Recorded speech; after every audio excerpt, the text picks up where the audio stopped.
सामईन इकराम, यहाँ पर जो आप लोग कुरान मजीद का मुश्किल लफ्ज़ देख रहे हैं, यहाँ पर बाद लोगों को मुश्किल ये पेश आती है कि यहाँ हमने लाम के नीचे इस हरकत को अदा करना है या फिर हमज़ा के नीचे इस हरकत को अदा करते हुए सीन के साथ मिलाएंगे। तो आज की इस वीडियो में हम कुरान मजीद के मुश्किल अल्फाज को सीखें। यहाँ पर आप लोग देख रहे हैं कि लाम है और इसके बाद हमजा साकिन है। तो यहाँ पर हमने इस लफ्ज़ की तिलावत किस तरह से करनी है, और यहाँ देखें कि आयत मुकम्मल हो रही है, और यहाँ अगर हम वक़्फ़ करेंगे तो फिर हम दाल के साथ किस हरफ को मिलाएंगे, इस अलिफ खाली को मिलाकर अदा करेंगे या फिर इस नून को दाल के साथ मिलाएंगे। तो आप लोग मुकम्मल तवज्जो के साथ इन मुश्किल अल्फाज की अदायगी को सीखेंगे। तो चले आए आज के लेसन का आगाज़ करते हैं।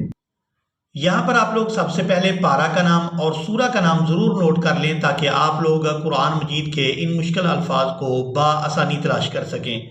ये कुरान मजीद का पारा नंबर 26 और सूरा क़ाफ है। अऊज़ु बिल्लाहि मिनश शैतानिर रजीम, बिस्मिल्लाहिर रहमानिर रहीम।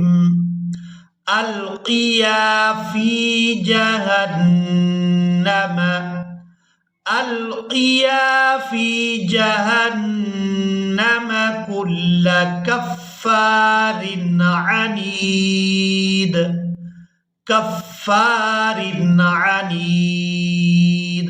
अब यहाँ पर आयत मुकम्मल हो गई, हमने वक़फ़ कर दिया। तो वक़फ़ करने के बाद जब हम इस आगे वाली आयत का आगाज़ करेंगे तो यहाँ हम मीम मुशद्दद के साथ बगैर कोई और हरफ मिलाए यहाँ से तिलावत का आगाज़ कर सकते हैं। यहाँ पर बाद लोगों को मुश्किल ये पेश आती है कि अगर हम यहाँ पर वक़फ़ कर दें तो फिर हमने इस मीम मुशद्दद के साथ किस हरफ को मिलाकर अदा करना है। तो यहाँ इस बात को नोट कर लें, अगर हम यहाँ पर वक़फ़ नहीं करते तो फिर हमने दाल का मीम मुशद्दद के साथ इदगाम करना है, यानी दोनों को मिलाकर अदा करना है। लेकिन अगर हम यहाँ पर वक़फ़ कर दें तो फिर हमने मीम के साथ बगैर कोई और हर्फ मिलाए अपनी तिलावत का आगाज़ कर देना है। मीम नून ज़बर मन, नून अलिफ ज़बर ना, मन्नाइल लिल खैरि मुअतदिम मुरीब, मन्नाइल लिल खैरि मुअतदिम मुरीब। अब यहाँ पर भी देखें कि यहाँ आयत मुकम्मल हो गई है। अब यहाँ भी लाम मुशद्दद है कि यहाँ भी हमने लाम को इस तरह से ही अदा करना है कि इसके साथ कोई हरफ नहीं मिलाएंगे। तो यहाँ पर इस तरह से नहीं है। अगर कोई हरफ मुशद्दद हो और उसके शुरू में अलिफ खाली हो तो फिर हमने उस अलिफ खाली के ऊपर हरकत लगाकर उस लफ्ज़ को अदा करना होता है। अगर तो हम यहाँ पर वक़फ़ कर देते हैं तो फिर हम इस अलिफ खाली को लाम मुशद्दद के साथ मिलाकर अदा करेंगे। लेकिन अगर हम यहाँ आयत के मुकम्मल होने पर वक़फ़ नहीं करते तो फिर हमने नून को लाम मुशद्दद के साथ मिलाना है। नून लाम ज़ेर नील लाम ज़बर ला, नीला। तो यहाँ पर बाद लोग ये भी मिस्टेक करते हैं कि इस नून को छोड़ देते हैं, वक़फ़ नहीं करते लेकिन इस नून को भी छोड़ देते हैं और बा को लाम मुशद्दद के साथ मिलाते हैं। तो यहाँ पर हमने जब वक़फ़ करना है तो वक़फ़ की सूरत में नून को अदा नहीं करना, लेकिन जब हम यहाँ वक़फ़ के बगैर इस लफ्ज़ की अदायगी करेंगे तो फिर नून कुतनी को इस लाम मुशद्दद के साथ मिलाएंगे। मीम पेश मुँह, रा यादेर री, मूरी बादेर बी, मूरी बी। नून लाम ज़ेर नील लाम ज़बर ला, नीला। ज़ाल यादेर दी, नीला दी। मुरीबिनिल्लज़ी, मन्नाइल लिल खैरि मुअतदिम मुरीबिनिल्लज़ी। लेकिन अगर हम यहाँ पर वक़फ़ कर दें तो फिर हम इस लफ्ज़ को पढ़ेंगे अल्लज़ी जअला, अल्लज़ी जअला। अब इसी तरह यहाँ पर भी बाद लोगों को मुश्किल ये पेश आती है कि यहाँ भी आयत मुकम्मल हो रही है और आयत के बाद वाला पहला हरफ अलिफ खाली है और दूसरा हरफ दाल साकिन है। तो अब यहाँ पर हमने किस हरफ को मिलाना है, और अगर हम यहाँ पर वक़फ़ नहीं करते तो फिर हमने तिलावत किस तरह से करनी है। तो मुकम्मल तवज्जो के साथ यहाँ इस अल्फाज की अदायगी को भी सीखें।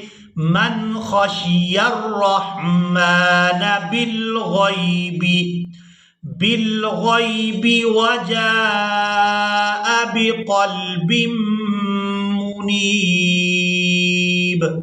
अब यहाँ पर अगर हम वक्फ कर देंगे तो फिर हमने अलिफ के ऊपर हरकत लगानी है, यानी पेश लगाएंगे और इसको दाल साकिन के साथ मिलाएंगे और फिर इस तरह से इस लफ्ज़ की तिलावत करेंगे, उदखुलूहा बिसलाम।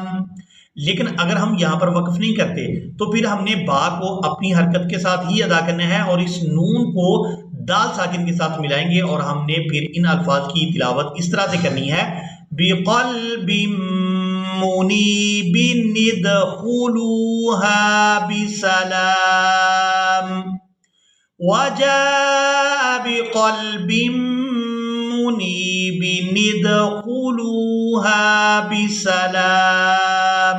अब यहाँ पर आप लोग इस वीडियो का आखिरी और कुरान मजीद का मुश्किल तरीन लफ्ज़ सीखेंगे कि हमने यहाँ इस हरकत को लाम के नीचे अदा करना है या फिर अलिफ के नीचे अदा करना है। तो ये सूरह हुजूरात है और ये भी पारा नंबर 26 है। अनफुसकुम वला तनाबज़ू बिल अलक़ाब। बिसा बा को हमजा साकिन के साथ मिलाएंगे तो झटके के साथ अदा करेंगे, बा हमजा जेर बी सीन ज़बर सा, बिसा बिसलिस्मुल फुसूक़ु। अब यहाँ पर जो आप लोग जेर यानी कसरा देख रहे हैं इसको हमने लाम के नीचे अदा करना है। बाद लोग इस लफ्ज़ की मजहूल अदायगी इस तरह से करते हैं, इसमुल यानी हमजा को अदा कर देते हैं। तो यहाँ पर हमने हमजा को अदा नहीं करना बल्कि लाम को सीन साकिन के साथ मिलाएंगे, लाम सीन जेर लिस। अब यहाँ पर बाद लोगों का सवाल ये होता है कि अगर हमने इन हरूफ को अदा नहीं करना, जैसे ये अलिफ है और इसके बाद ये भी अलिफ है, तो ये क्यों है? तो यहाँ आप लोग इस बात को नोट कर लें कि हर जुबान में कुछ हरूफ ऐसे होते हैं कि जो लिखने में आते हैं लेकिन पढ़े नहीं जाते।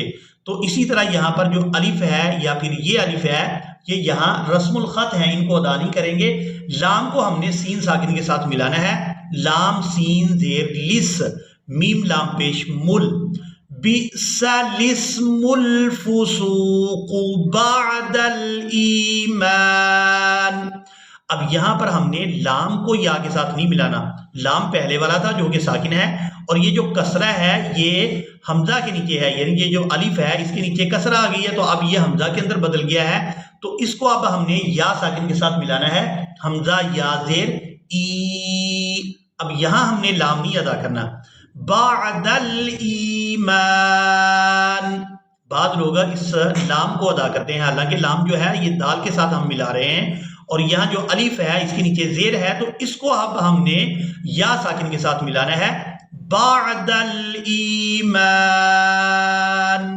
वमन लम यतुब फउलाइका हुमुज़्ज़ालिमून। इसी के साथ ही आज का हमारा लेसन मुकम्मल हुआ। मुझे उम्मीद है आप लोगों ने आज के लेसन को भी अच्छी तरह से सीखा और समझ लिया होगा। इसी के साथ ही हमें दें इजाज़त, मिलेंगे एक नई वीडियो में, तब तक के लिए अल्लाह हाफिज़।